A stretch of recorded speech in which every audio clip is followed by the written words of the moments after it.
Well, my friends, good morning everybody. আমাদের যে practice of মেডিসিনের ক্লাস চলছে সেখানে কেমন ক্লাস হচ্ছে, কি পড়াচ্ছি, তার উপরে আমাদের আজকের একটা ডেমো ক্লাস নিচ্ছি।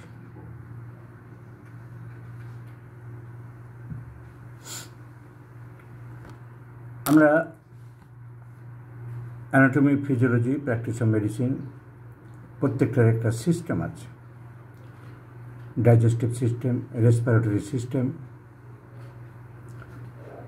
ইউরিনারি সিস্টেম, এরকম প্রত্যেকটা সিস্টেম আছে। আমরা ডাইজেস্টিভ সিস্টেম আরম্ভ করেছি। ডাইজেস্টিভ সিস্টেম ধরে আমরা ক্লাস করছিলাম। আমরা মুখগহ্বর আলোচনা করেছি, মাউথ ক্যাভিটি। আমরা টাং আলোচনা করেছি, টিথ এখন আলোচনা করিনি। আমরা ফ্যারিংস আলোচনা করেছি। আমরা গতকাল খাদ্যনালী বা ইসোফেগাস আলোচনা করেছি। আমরা নিচের দিকে নামছি। আজকের পাকস্থলী পড়ানোর কথা ছিল কোচিংয়ে ক্লাসে, সেইটা আমি একটু ফ্রি ক্লাস করছি। অনেকে জানতে পারছে না কমন ক্লাস কী ব্যাপার, সেরকম। তো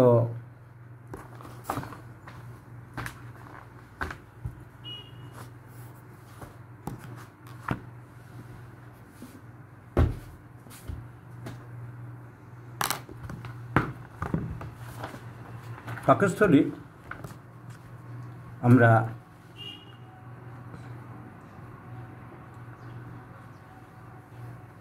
যেখানে মুখগহ্বরটা শেষ হয়েছে, ফ্যারিংস যেখানে শেষ হয়েছে, তারপর থেকে ইসোফেগাস আরম্ভ হলো। আর ইসোফেগাসের শেষ অংশ পাকস্থলীর মধ্যে ঢুকে গেছে। সেইখান থেকে আমাদের আজকে পড়ানোর ব্যাপার। আমরা ছবিতেও দেখাবো, সেই সাথে মুখে বলবো। পাকস্থলীটা ইংরেজির জে শেপড। ইংরেজি লিখতে গেলে যেমন আমরা জে বলে থাকি,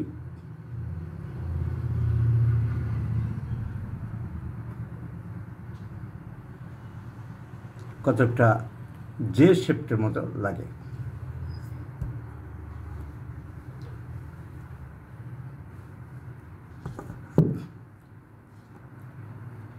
এই পাকস্থলীর আমরা পাবো, so it is the most dilated part of the digestive system. Digestive সিস্টেমের আমরা টোটাল যা দেখেছি তার থেকে এটা বেশি মোটা, চওড়া। So it is the most dilated part of the digestive system. আমরা যদি ডাইজেস্টিভ সিস্টেমের একটা ছবি দেখি,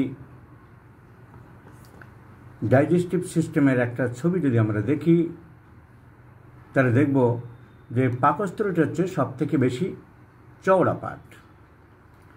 পাকস্থলীটা হচ্ছে সবথেকে বেশি চওড়া পার্ট। ইংরেজির জের মতন, ইংরেজি জে এরকম এরকম করে জে আরম্ভ হয়। এই পাকস্থলীর দুটো এন্ড আছে, একটা যেখানে ইসোফেগাস শেষ হচ্ছে, আরেকটা যেখানে ডিওডেনামের সাথে মিলিত হচ্ছে। ডিওডেনামের সাথে যেখানে মিলিত হচ্ছে সেটা একটা এন্ড, আর ইসোফেগাস যেখানে শেষ হচ্ছে সেটা একটা এন্ড। তাহলে ইট হ্যাজ টু এন্ডস, দুটো মাথা আছে, দুটো সারফেস আছে। যেটা বডির সামনের দিকে সেটা হচ্ছে অ্যান্টেরিয়ার সারফেস, যেটা পিছনের দিকে পোস্টেরিয়ার সারফেস। পোস্টেরিয়ার সারফেস মানে পিছন দিকে যদি শুয়ে থাকে, একটা লোক শুয়ে পড়ে, তাহলে যে যে স্ট্রাকচারের উপরে পাকস্থলীটা থাকে, তাকে বিছানার কাজ করে, তাকে বলা হয় স্টোমাক বেড। তাকে বলা হয় স্টোমাক বেড।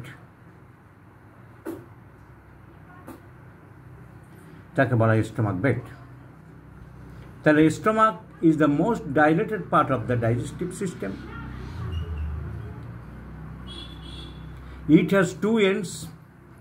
উপরের দিকের এন্ডটা, এখানে ডায়াফ্রাম থাকে। ডায়াফ্রাম থাকলে বাম দিকে হার্ট আছে, হার্টের ইংরেজি কার্ডিয়াক। তো কার্ডিয়াকের কাছে বলে, এর নাম হচ্ছে কার্ডিয়াক এন্ড। Cardiac end. আর যেটা ডিওডেনামের দিকে যায় ওটার নাম হচ্ছে পাইলোরিক এন্ড। কেন পাইলোরিক এন্ড? না, পাকস্থলীর নিচের পোর্শনটার নামই হচ্ছে পাইলোরিক পার্ট। তো পাইলোরিক পার্টের শেষ তার নাম পাইলোরিক এন্ড। উপরের এন্ডটা, এটা ইসোফেজিয়াল এন্ড দিলে ভালো হতো, শুনতে ভালো লাগতো, কারণ ইসোফেগাসের সাথে জাংশন করেছে, কিন্তু হার্টের কাছাকাছি বলে এটা কার্ডিয়াক এন্ড দিয়েছে। যারা একবার নাম চালু করে দিয়েছে সেটাই চলছে আর কি। এই যেখানে ইসোফেগাস জাংশন হলো, এইখান থেকে যদি দাগ টানি, এইখান থেকে যদি আড়াআড়ি দাগ টানা দেয়, উপরের পার্টটার নাম হচ্ছে ফান্ডাস, এই পার্টটার নাম হচ্ছে ফান্ডাস। এখানে কোনো খাবার থাকে না, কারণ এই যে পাইপ আসছে, খাবারটা তো এখান থেকে নামছে, খাবারটা তো এখান থেকে নামছে, এখানে তো খাবার যাবে না। এখন যদি কেউ ভুরিভোজ করে, প্রচুর খাচ্ছে খাচ্ছে এই পর্যন্ত ভরে গেছে, তারপরে যদি এখানে গিয়ে খাবার চাপ দেয়, তাহলে উপরের দিকে চাপ পড়বে, এখানে আছে ডায়াফ্রাম, ডায়াফ্রামে চাপ পড়বে, গিয়ে হার্টে চাপ পড়বে, তার বুক ধড়ফড়ানো হবে, তার হার্টের ব্যথা আরম্ভ হতে পারে। নর্মালি যা লিমিটেড খাবার খেলে এখানে খাবার যাওয়ার কথা না।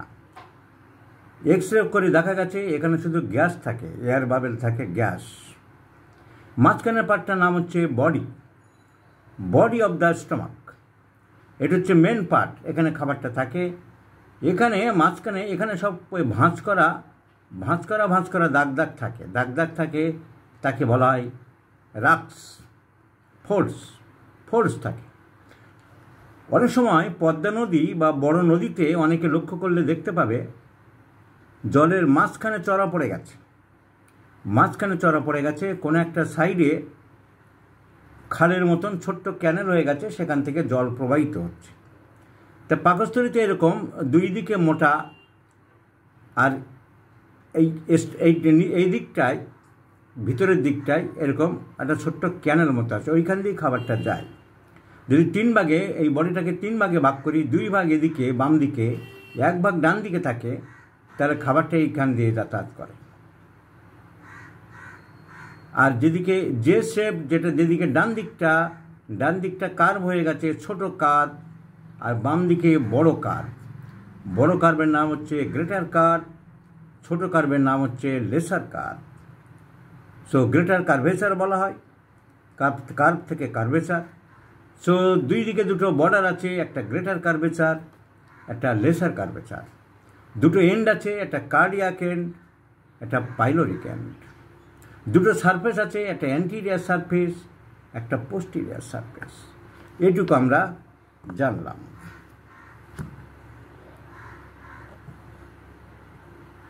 এবারে তাহলে আমরা কি জানলাম? It is the most dilated part of the digestive system, most dilated part of the digestive system. উপরের দিকে কার্ডিয়াক এন্ড, নিচের দিকে পাইলোরিক এন্ড। উপরের দিকে জুটছে কে? ইসোফেগাসের সাথে, নিচের দিকে জুটছে ডিওডেনামের সাথে। এবারে পেটের কোন জায়গা দখল করে থাকে? পেটকে যদি আমরা 9টা ভাগে ভাগ করি,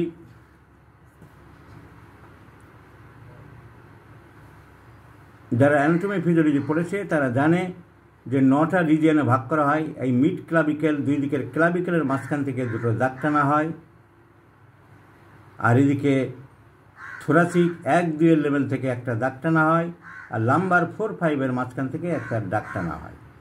আর মাঝখানে একটা সেন্ট্রাল দাগ আছে, সেন্ট্রাল লাইন। তাহলে 9টা ভাগে ভাগ হয়ে যায়। এটা সেন্ট্রাল, এই দাগটা দরকার হয় না। তাহলে এইদিকে এর বাইরে এই দাগটা দিয়ে ভুল করলাম। এই একটা ক্লাভিকেলের মাঝখান থেকে, একটা ক্লাভিকেলের মাঝখান থেকে, এই একটা লাম্বার 1 আর 2 এর মাঝখান থেকে, লাম্বার 4 আর 5 মাঝখান থেকে।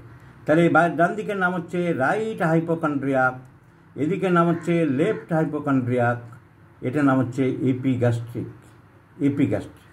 এটার নাম হচ্ছে আম্বিলিকাস, এটা হচ্ছে রাইট লাম্বার, এটা হচ্ছে লেফট লাম্বার, এটা হচ্ছে আম্বিলিকাস। এটা হচ্ছে হাইপোগ্যাস্ট্রিক বলা হয়। হাইপোগ্যাস্ট্রিকের নামটা ভুল দেওয়া, কারণ গ্যাস্ট্রিক অনেক উপরে, হাইপো আম্বিলিকাল দিলে ভালো হতো। তো যাই হোক, হাইপোগ্যাস্ট্রিক, এটাকে বলা হয় লেফট ইলিয়াক ফসা, এটাকে বলা হয় রাইট ইলিয়াক ফসা। এসব পরে অন্যভাবে ডিটেলস পড়াবো, অ্যানাটমি পড়ানোর সময় পড়িয়েছিলাম। স্টোমাক কভার করছে এই 3 জায়গা মিলে। তাহলে এপিগ্যাস্ট্রিক রিজিয়নে থাকছে, আম্বিলিকাস রিজিয়নে থাকছে, আর লেফট হাইপোকন্ড্রিয়ামে থাকছে। এখানটা এতটা থাকে না, আর লেফট হাইপোকন্ড্রিয়ামে থাকছে। তাহলে it occupies the epigastric region, umbilical region and left hypochondrial region. তাহলে পেটের উপরে ব্যথা হতে পারে, মাঝখানে পেটের বাম দিকে ব্যথা হতে পারে, আর আম্বিলিকাল রিজিয়নে ব্যথা হতে পারে। কিন্তু পাকস্থলীর কোথাও কোনো গরমিল হলে সাধারণত এপিগ্যাস্ট্রিকে ব্যথাটা বেশি হয়, কারণ যে নার্ভগুলো সাপ্লাই দিয়েছে সেই নার্ভগুলো ডর্সাল রিজিয়নের নার্ভ, ডর্সাল ভার্টিব্রা স্পাইনাল কর্ডের ওই লেভেল থেকে এসেছে। তো ক্যাপাসিটি কতটা?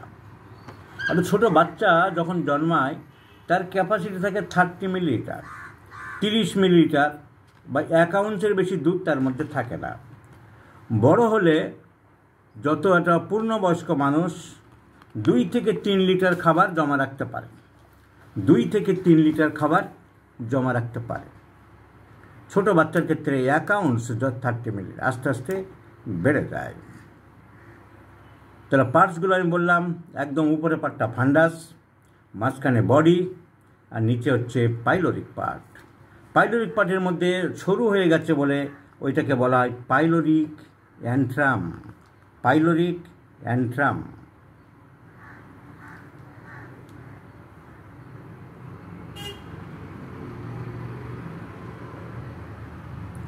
আর একদম নিচের দিকের নাম হচ্ছে, যেখানে জুড়ে গেছে বডির সাথে পাইলোরিক, তার নাম হচ্ছে পাইলোরিক অ্যান্ট্রাম।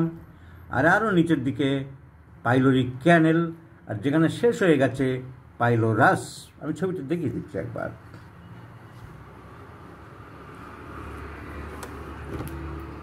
তাহলে এই হচ্ছে ফান্ডাস, উপরে পোর্শনটা, মাঝখানে পোর্শনটার নাম হচ্ছে বডি, বডি। আর এইখানে এই যে জাংশনটা হচ্ছে কার্ডিয়াক নজ বলে, এই ইসোফেগাসের সাথে জুড়ে যাচ্ছে। এইটা ছোট কার্ভেচার, এর নাম হচ্ছে লেসার কার্ভেচার। এটা বড় কার্ভেচার, এর নাম হচ্ছে গ্রেটার কার্ভেচার। আর বডি যেখানে এই জায়গায়, এই জায়গাটার নাম হচ্ছে পাইলোরিক পার্ট। তা পাইলোরিক পার্টে যেখানে জুটছে ওইখানটা নস আছে, একে বলা হয় অ্যাঙ্গুলারিস ইনসিসুরা। এত ডিটেলস আমি পড়াতে মনে রাখতে পারবে কিনা সন্দেহ করি, কারণ অনেক সাধারণ ছেলেমেয়েরা আছে। সেটা হচ্ছে অ্যাঙ্গুলার ইনসিসুরা, অ্যাঙ্গুলার ইনসিসুরা। তাহলে this is the pyloric part. তার পরেরটার নাম হচ্ছে পাইলোরিক ক্যানেল। তাহলে প্রথম পার্টটার নাম হচ্ছে পাইলোরিক অ্যান্ট্রাম, অ্যান্ট্রাম মানে ওপেনিং, যেখানে ঢুকছে পাইলোরিক অ্যান্ট্রাম। যে জোড়া যায়, জুটছে যেখানে, সেটার নাম হচ্ছে পাইলোরিক, সেইটার নাম হচ্ছে অ্যানসিসুরা অ্যাঙ্গুলারিস বা ইনসিসুরা অ্যাঙ্গুলারিস অর অ্যাঙ্গুলার ইনসিসুরা। তারপরের পার্টটার নাম হচ্ছে পাইলোরিক অ্যান্ট্রাম, তারপরের পার্টটার নাম হচ্ছে পাইলোরিক ক্যানেল। আর একদম শেষ হয়ে যাচ্ছে যেখানে ডিওডিনামের সাথে মিশে যাচ্ছে, তার নাম হচ্ছে পাইলোরাস। ওই পাইলোরাস যেখানে, ওটা হচ্ছে নাম্বার 4 এবং 5 ভার্টিব্রাল লেভেলে। ওইখান থেকে এই লাইনটাকে টানা হয়, ওইখান থেকে লাইনটাকে টানা হয়, তাই এটা নাম হচ্ছে trans pyloric plane. Because it curves the pylorus of the stomach. যেখানে স্টোমাক শেষ হয়ে গেছে, ফুটো ডিওডিনাম আরম্ভ হবে, সেই লেভেলে লাইনটাকে টানা হয়েছে, তার নাম হচ্ছে, এটা ট্রান্সভার্স লাইন। ট্রান্সভার্স মানে আড়াআড়ি লাইন, এবং কেটেছে স্টোমাকের পাইলোরাস লেভেলে, তাই নাম হচ্ছে ট্রান্স পাইলোরিক প্লেন। এই ট্রান্স পাইলোরিক প্লেনে আমরা ছেলেদের জিজ্ঞাসা করতাম, what are the structure cuts through the trans pyloric plane? এই প্লেনে কী কী কাটে? অ্যান্সার যদি কম দিত তাহলে নম্বর কাটা যেত। বলতে হবে পাইলোরাস অফ দ্য স্টোমাক, স্টোমাকের শেষ। বলতে হবে inferior border of the liver, haulm of the kidney, formation of the thoracic duct, formation of the portal when, superior mesenteric artery, যেখান থেকে আরম্ভ হচ্ছে সিলিয়াক ট্র্যাঙ্ক থেকে, সব মাথা গুলিয়ে যাবে, দরকার নেই। তাহলে আমরা এ পর্যন্ত কি পড়লাম? পাকস্থলী সব থেকে ডাইলেটেড পার্ট, যেখানে ইসোফেগাসের সাথে জুটছে, ওটার নাম হচ্ছে কার্ডিয়াক এন্ড। যেখানে ডিওডিনামের সাথে জুটছে, ওটার নাম হচ্ছে পাইলোরাস। ইসোফেগাসের সাথে যেখানে জুটছে তার উপরে কিছুটা জায়গা আছে যেখানে গ্যাস থাকে, ওটার নাম হচ্ছে ফান্ডাস। তার নিচের পোর্শনটার নাম হচ্ছে বডি। বডির ভিতরে কিন্তু কম্বলের ভাঁজের মতন ভাঁজ ভাঁজ থাকে, তাকে রাপ, তাকে বলা হয় রাগ। রাগ ছবি পেলে দেখিয়ে দিচ্ছি। প্লেন না, জায়গাটা প্লেন নেই, ভাঁজ কাটা থাকে।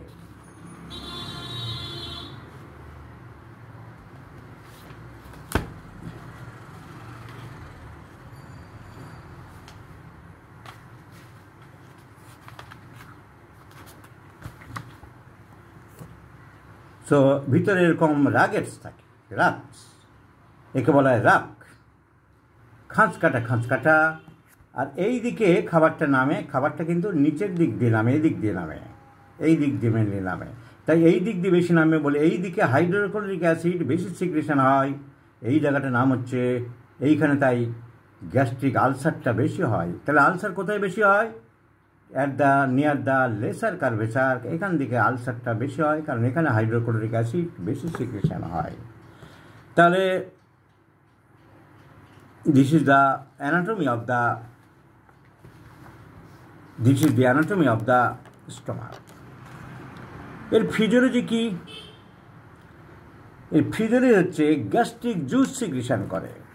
ওই যে সেলসগুলো থেকে যে সিক্রেশন হয় খাবার দাবার হজম করার জন্যে, তার নাম হচ্ছে গ্যাস্ট্রিক জুস। সারা দিনে প্রায় 2.5 লিটার গ্যাস্ট্রিক জুস সিক্রেশন হয় সারা দিনে। 2500 মিলিলিটার গ্যাস্ট্রিক জুস অন্তত সারা দিনে সুবিধা হয়, সিক্রেশন হয়। কে লিখছে সুবিধা হয়? আমি এটা দেখে আবার সুবিধা হয় করে দেবো। সো সারাদিনে প্রায় 2500 লিটার গ্যাস্ট্রিক জুস সিক্রেশন হয়। তাহলে এই গ্যাস্ট্রিক জুসের মধ্যে থাকে কি? পেপসিনোজেন এনজাইম থাকে, যা খাবার দাবার হজম করায়। পেপসিনোজেন বলে এনজাইম থাকে, হাইড্রোক্লোরিক অ্যাসিড থাকে, মিউকাস থাকে, আর ইন্ট্রিনজিক ফ্যাক্টর বলে আরেকটা এনজাইম থাকে। সেগুলো ডিটেল, এগুলো পড়াতে গেলে অনেক সময় লাগে। ইন্ট্রিনজিক ফ্যাক্টর, পেপসিনোজেন এবং হাইড্রোক্লোরিক অ্যাসিড।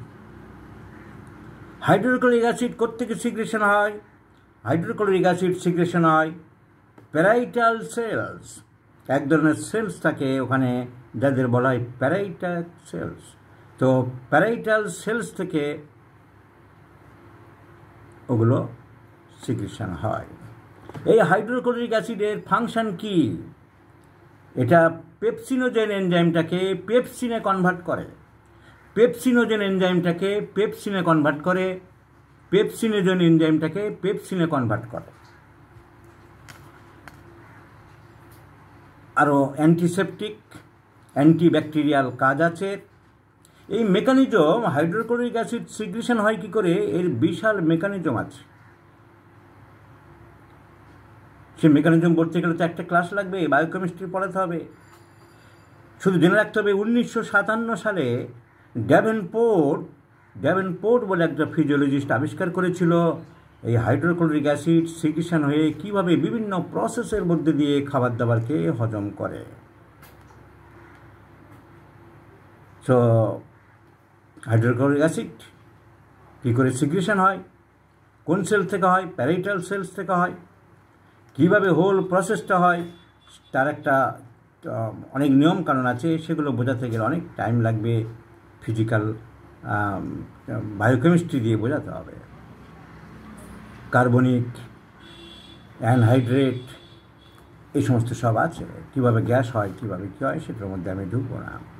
তবে এগুলো করতে হেল্প করে ভেগাস নার্ভের স্টিমুলেশান, তাকে বলা হয় ভেগাল স্টিমুলেশান। এই ভেগাল স্টিমুলেশন হলে এক ধরনের রস বেরোয়, তার নাম গ্যাস্ট্রিন, হিস্টামাইন। এই গ্যাস্ট্রিন, হিস্টামাইন এরা পেপসিনোজেন সিক্রেশন করতে সাহায্য করে। তাহলে পেপসিনোজেন হচ্ছে মেইন এনজাইম হজম করা। এই গ্যাস্ট্রিক যে জুস বা পেপসিনোজেন বেরোয় 3টি ফেজে বেরোয়। যখন খিদে পায় তখনই বেরোয়। সাইকোলজিক্যাল, একটা কুকুরকে যদি 9টার সময় খেতে দেওয়া হয় ঘন্টা বাজিয়ে, তাহলে ওই 9টায় ঘন্টা বাজালে খাবার দেওয়া হোক না হোক ওর কিন্তু জুস সিক্রেশন হবে। এটা আবিষ্কার করেছিল ডক্টর পাভলভ, ফিজিওলজিস্ট, এবং এই থিওরি দিয়েই সে নোবেল প্রাইজ পেয়ে গিয়েছিল যে secretions of the body is unconditional, এর উপরে নোবেল প্রাইজ পেয়েছিল।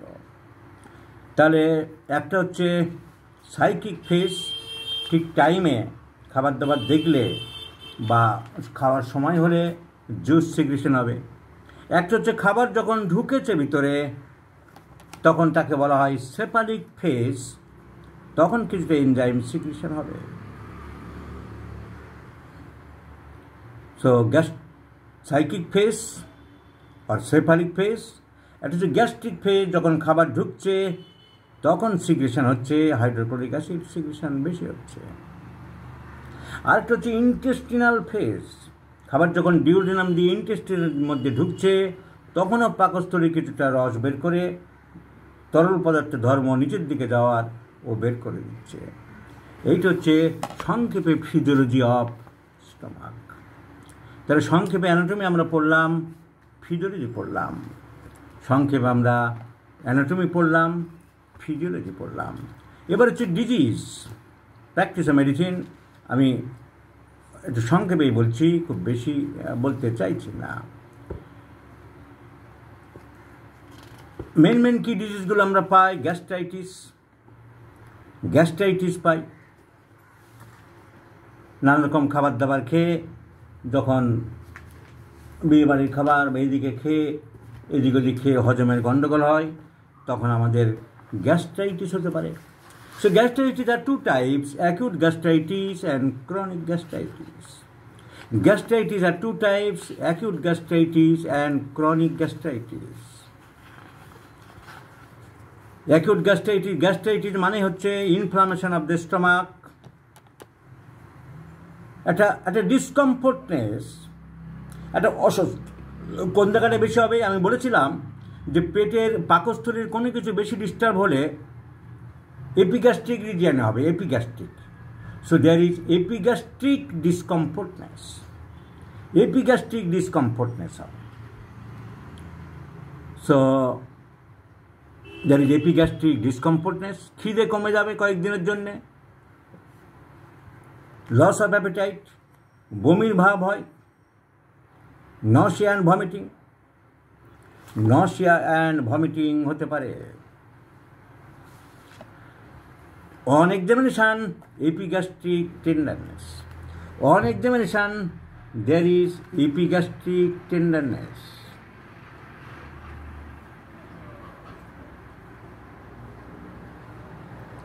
So, এসব অ্যাকিউট গ্যাস্ট্রাইটিসের সিমটম।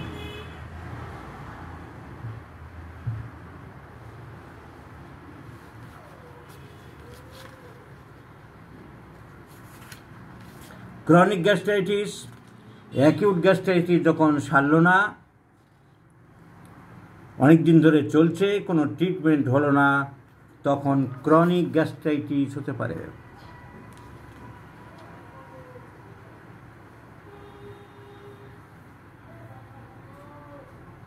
ক্রনিক গ্যাস্ট্রাইটিস কী জিনিস না? বহুদিন থেকে পেটের গণ্ডগোল চলছে, 2 মাস 3 মাস হয়ে গেল, অ্যাকিউট গ্যাস্ট্রাইটিস ছিল, সেটা বেড়ে গেছে, ওই খিদে থাকবে না, বমির ভাব হবে, উপরে পেটে ডিসকমফোর্টনেস চলবে। It takes long time to cure or to come back the normal position of the stomach. সময় লাগবে। Homeopathic treatment is the best treatment in this cases. Homeopathic treatment is the best in this cases. এখানে homeopathic treatment symptomatic আর constitutional করতে হবে। আর কি রোগ হতে পারে? গ্যাস্ট্রিক আলসার, পেটের আলসার, ওই লেসার কার্ভেচারের দিকে বেশি হবে। আরও অনেক কিছু বলা যেত, আমি সংক্ষেপে করছি। গ্যাস্ট্রিকটা থাকে কি করে?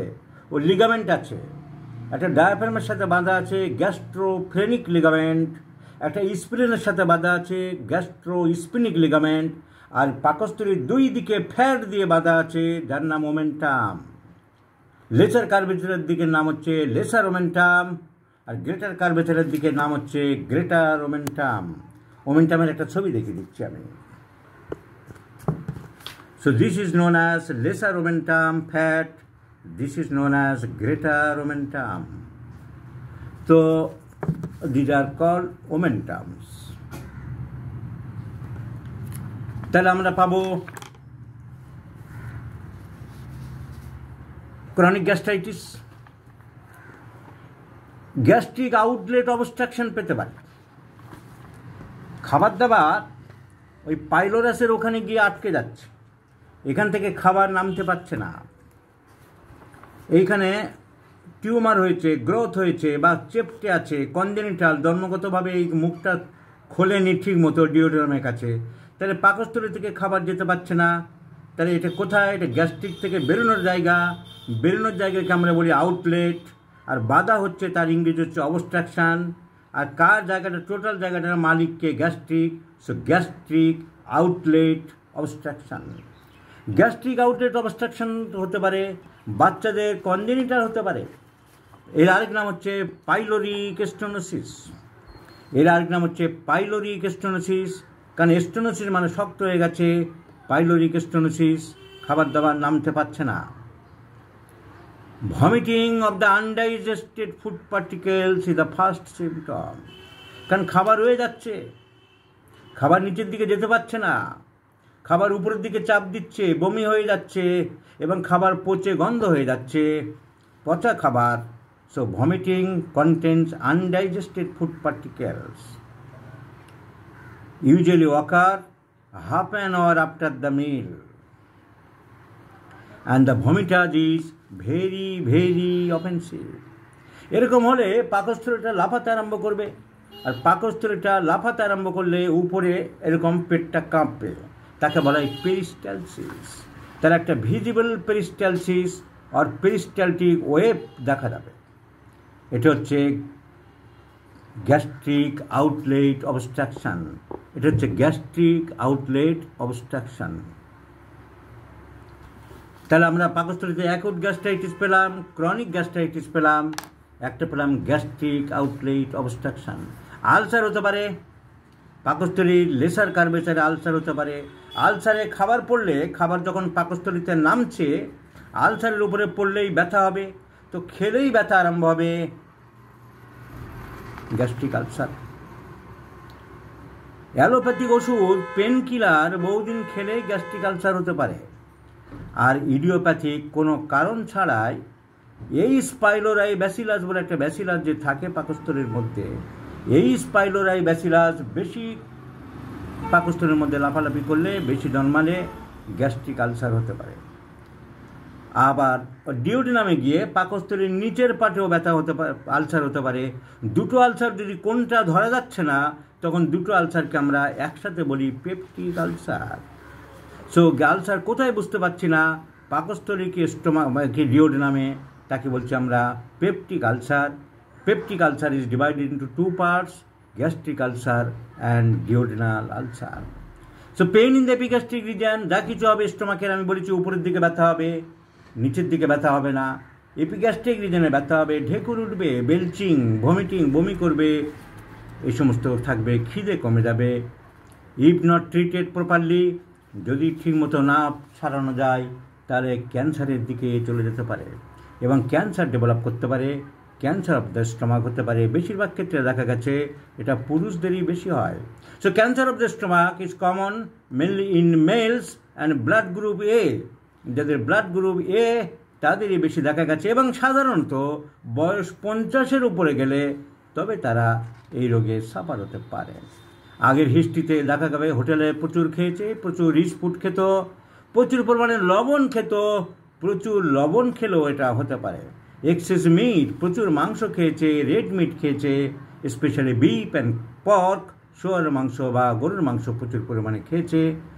এবং যারা বেশি কাঠিতে মাংস ঢুকিয়ে উনুনে পোড়ায়, যাদের বলা হয় স্মোকড মিট, সেগুলো বেশি খেলে এটা হতে পারে। প্রগ্রেসিং ওয়েট লস, সব ক্যান্সারের যা সিমটম থাকবে, progressing weight loss, anaemia and loss of appetite, মোটেই খেতে চাইবে না, বমির ভাব থাকতে পারে। So progressing weight loss is the main symptom. যখন রোগী বলবে ডাক্তারবাবু আমার খিদে তো নেই আর ওজন কমে যাচ্ছে, you may think of cancer of the stomach. তাহলে আমরা গ্যাস্ট্রিক আউটলেট অবস্ট্রাকশন পেলাম, রোগের মধ্যে ক্যান্সার অফ দ্য স্টমাক পেলাম, স্টমাক আলসার পেলাম, গ্যাস্ট্রাইটিস পেলাম, এসব রোগগুলো হতে পারে। তাহলে আজকের আমরা এই ফ্রি ডেমো ক্লাসে আলোচনা করলাম পাকস্থলী। পাকস্থলী হলো ডাইজেস্টিভ ট্র্যাক্টের সেই পার্ট যেটা সব থেকে বেশি চওড়া, উপরের দিকে কানেকশন হচ্ছে ইসোফেগাস, ইসোফেগাস শেষ হচ্ছে পাকস্থলী আরম্ভ হচ্ছে, আর পাকস্থলী শেষ হচ্ছে ডিওডেনাম আরম্ভ হচ্ছে। যেখানে ইসোফেগাসটা ঢুকে গেছে তার উপরের পার্টটার নাম হচ্ছে ফান্ডাস, ওখানে নর্মালি গ্যাস থাকে। তারপরের পার্টটার নাম হচ্ছে বডি, বডির ভিতর দিয়ে খাবার আস্তে আস্তে নিচের দিকে নামে, যে একটা ক্যানেল আছে তাকে বলে গ্যাস্ট্রিক ক্যানেল। সেই ক্যানেলটা লেসার কার্ভেচার বাম দিকটায়, পেটের বাম দিকটায় চেপে আর কি। পাকস্থলী তাহলে দুটো এন্ড পেলাম, একটা কার্ডিয়াক এন্ড, হার্টের দিকে বলে ওর নাম কার্ডিয়াক এন্ড। আর ওই কার্ডিয়াক এন্ডের কাছে যে রোগী যদি বলে যে পাকস্থলী যেখানে আরম্ভ হচ্ছে পেটের উপরে আর খাদ্যনালী শেষ হচ্ছে, ওখানে একটা গোল সিদ্ধ ডিমের মতন বলের মতন যেন কিছু আটকে আছে, our medicine is abies nigra. Abies nigra গোল সিদ্ধ, শক্ত নয়, রবারের মতন পিণ্ডের মতন আটকে আছে, abies nigra is the medicine. পাকস্থলীর অ্যান্টিরিয়ার সারফেস আছে, পোস্টিরিয়ার সারফেস আছে। পোস্টিরিয়ার সারফেসকে বলা হয় স্টোমাক বেড, কারণ অন্যান্য জিনিসপত্রের উপর কিডনি আছে, লিভার আছে, প্যাঙ্ক্রিয়াস আছে, এদের উপর শুয়ে থাকে পাকস্থলীটা। পাকস্থলীর বডির পরে আসছে যে পার্টটা তার নাম হচ্ছে পাইলোরিক পার্ট। পাইলোরিক পার্টকে তিনটে ভাগে ভাগ করা যায়। প্রথম হচ্ছে পাইলোরিক অ্যান্ট্রাম, তারপরে নাম হচ্ছে পাইলোরিক ক্যানেল, আর একদম শেষে যেখানে ডিওডেনামের সাথে জাংশন হচ্ছে তার নাম পাইলোরাস। এই হচ্ছে নর্মাল অ্যানাটমি। এই পাকস্থলীকে সাপ্লাই দেয় vagus nerve, the ten cranial nerve, আরও কিছু অন্যান্য নার্ভ সাপ্লাই দেয় যারা ভার্টিব্রাল কালাম থেকে এসছে। পাকস্থলীর ফিজিওলজি কি? এরা এনজাইম সিক্রেশন করে, অ্যাসিড সিক্রেশন করে। এনজাইমের মধ্যে মেইনলি হচ্ছে পেপসিনোজেন আর হাইড্রোক্লোরিক অ্যাসিড, এরা সব সিক্রেশন হয়। খাবার দাবারের আগে কিছুটা সিক্রেশন হয়, খাবারের গন্ধে, খাবার দেখলে, খাবারের সময়ে কিছুটা সিক্রেশন অটোমেটিক হয়ে যায়। কিংবা যখন ইসোফেগাস থেকে খাবার নামতে আরম্ভ করে যে আমার কাজ আরম্ভ করতে হবে, কাজের সময় হয়ে এসছে, তখনও কিন্তু আরম্ভ হয়ে যায়। আর খাবার ঢুকে গেলেও তখন কাজ চলতে থাকে। এই হাইড্রোক্লোরিক অ্যাসিডগুলো এক ধরনের নির্দিষ্ট সেলস থেকে সিক্রেশন হয়। কীভাবে সিক্রেশন হয় তার একটা বিরাট ফিজিওলজি আছে। একজন ফিজিওলজিস্ট 1952 সালে এটা আবিষ্কার করেছিলেন। এই স্টোমাকের অনেক রকম রোগ হতে পারে। নর্মালি ফুলে গেলে তাকে আমরা গ্যাস্ট্রাইটিস বলি, খাবার দাবারের গন্ডগোলে, ইরেগুলার ডায়েট, হোটেল ডায়েট, এসব কারণে হতে পারে। পেটের উপরের দিকে ব্যথা হতে পারে, একটা ন্যাগিং সেন্সেশন, একটা আনইজিনেস, একটা ডিসকমফোর্টনেস, একটা হেভিনেস সেন্সেশন, অস্বস্তি লাগছে, কিছু ভালো লাগছে না, বিরক্ত করিস না তো ভাই, আমার পেটটা কদিন ধরে ভালো নেই। This is the symptom of acute gastritis. Acute gastritis সারছে না, অনেক দিন ধরে তার উপরে অনিয়ম করছে, ডাক্তারবাবু যা বারণ করছিল শুনছে না, অ্যালোপ্যাথিক ব্যথার বড়ি খেতে বারণ করা হয়েছিল, সে খাচ্ছে, মোটেই শুনছে না, তার ক্রনিক গ্যাস্ট্রাইটিস হয়ে গেল। তখন সারতে কিন্তু সময় লেগে যায়। Homeopathic treatment is the best, আমাদের অনেক ভালো ভালো ওষুধ আছে। তারপরে এই গ্যাস্ট্রিকের আউটলেটটা বন্ধ হয়ে যেতে পারে, জন্মগতভাবে ফুটো, ওখানে খাবার যাচ্ছে না, ছোটো ছোটো বাচ্চাদের কনস্টিপেশন হবে এবং বমি করতে থাকবে। বাচ্চারা প্রায় বমি করছে, তুমি ইতুডা দিচ্ছ, ক্যালকুলেকার দিচ্ছ, কিন্তু রোগ ডায়াগনোসিস করতে পারছো না, দুর্গন্ধযুক্ত পচা বমি করে যাচ্ছে সমানে। তাকে বলা হয় গ্যাস্ট্রিক আউটলেট অবস্ট্রাকশন। এটা বড়দের হতে পারে, বড়দের হতে পারে যে খাবার খাচ্ছে, খাবার আধ ঘন্টা পরে খাবার দাবার সব উঠে যাচ্ছে, ঢেকে উঠছে এবং খাবার গন্ধ পচা পচা খাবার বেরোচ্ছে আর পেটের উপরে লাফাতে থাকবে, তাকে বলা হয় ভিজিবল পেরিস্টালসিস। যাদের ব্লাড গ্রুপ এ আছে, যাদের এইচ পাইলোরাস ব্যাসিলাস খুব বেশি সিক্রেশন হয় বা অনিয়ম খুব করেছে, প্রচুর মদ্যপান করেছে, প্রচুর সিগারেট খেয়েছে, প্রচুর পরিমাণে আজেবাজে জিনিস খেয়েছে, তাদেরকে ক্যান্সার হতে পারে। ক্যান্সারের মেন সিমটম দিন দিন শরীর শুকিয়ে যেতে থাকবে এবং ওজন কমতে থাকবে, এনিমিয়া হতে থাকবে, খিদে একেবারেই থাকবে না। আগেকার দিনে যে বেরিয়াম পরীক্ষা হতো, বেরিয়াম পরীক্ষায় দেখা যেত পাকস্থলীটা লম্বা হয়ে গেছে, বোতলের মতন হয়ে গেছে, ইংরেজি জের মতন আর নেই, বোতলের মতো হয়ে গেছে। ক্যান্সার হলে তো আর কিছু করার থাকে না, তবে প্যালিয়েটিভ ট্রিটমেন্ট আমাদের অনেক ওষুধ আছে। Hydrastis, ornithogalum are the important medicines. Ornithogalum, bismuth, কিছু খাবার রাখতে পারছে না, বমি করছে, arsenic, bismuth are the important medicine. So আর ছুটির দিনও রেহাই নেই, ওই ক্যান্সারের পেশেন্ট এসে আবার দাঁড়িয়ে আছে, আরও দুজনকে বসিয়ে রেখে এসেছি। তাহলে পাকস্থলী cancer, gastric outlet obstruction, acute gastritis, chronic gastritis, gastric ulcers are the common symptoms of stomach. স্টোমাকের বেশি কিছু প্রবলেম হলে উপরের দিকে ওঠে, তাই বমি হতে পারে, রক্তবমি হতে পারে, রক্ত বেরোলেও। কিন্তু স্টোমাকের পরে ডিওডিনাম থেকে কিছু আরম্ভ হলে নিচের দিকে নামে, মলদার দিয়ে বেরোতে পারে। So in short, this is the stomach anatomy, physiology, pathology, practice of medicine, surgery. আর এই মুহূর্তে বললাম না কী কী সার্জারি হয়, কীভাবে কোন সার্জারি কখন রেডিক্যাল গ্যাস্ট্রেক্টমি করার দরকার হয়, আলসারে কী সার্জারি হয়, এত ডিটেল আমি জানি, কিন্তু এই মুহূর্তে আর আমি এগুলো আলোচনা করছি না। So this must for today. Have a good day to everybody my friends. যারা মনে করছো প্র্যাকটিস অফ মেডিসিন কাজে লাগে কিনা, এই ক্লাসটা থেকে অনেকটা একটা আভাস পাবে যে না, প্রত্যেকটা জিনিসের আমরা অ্যানাটমি জানতে পারি, ফিজিওলজি জানতে পারি, প্যাথোলজি জানতে পারি, একসাথে সব। এই প্রত্যেকটা চ্যাপ্টারের বই আলাদা, অ্যানাটমির বই আলাদা, ফিজিওলজির বই আলাদা, প্যাথোলজির বই আলাদা, প্র্যাকটিস অফ মেডিসিনের বই আলাদা, হোমিওপ্যাথিক ওষুধের বা ট্রিটমেন্টের বই আলাদা। তো সব কিছু মিলিয়ে এক জায়গায় একটা অ্যামালগামেটেড, যাকে বলা ইন্টিগ্রেটেড ক্লাস হচ্ছে। এই ফলে এই ক্লাস করলে প্রত্যেকটা সাবজেক্ট ভালোভাবে মোটামুটি বুঝতে পারবে। যাদের অ্যানাটমিতে দুর্বল ছিলে, ভালো পড়াশোনা করনি, ফিজিওলজি দুর্বল ছিলে, প্যাথোলজি দুর্বল ছিল আরও। আজকে সময় কম, আমার রুগী দাঁড়িয়ে আছেন, অথবা এই ক্লাস টাইমে আরও আধ ঘন্টা 1 ঘন্টার সময় বেশি নিয়ে আরও ধীরে সুস্থে ছবি দেখি আরও ভালো করে করতে পারতাম, কিন্তু অলরেডি একটা বাচ্চা বসিয়ে রেখে এসেছি, আরও 2জন লোক চলে এসছে। So thank you very much. যারা সবাই শুনলে মনোযোগ দিয়ে, সবাইকে ধন্যবাদ জানিয়ে শেষ করছি।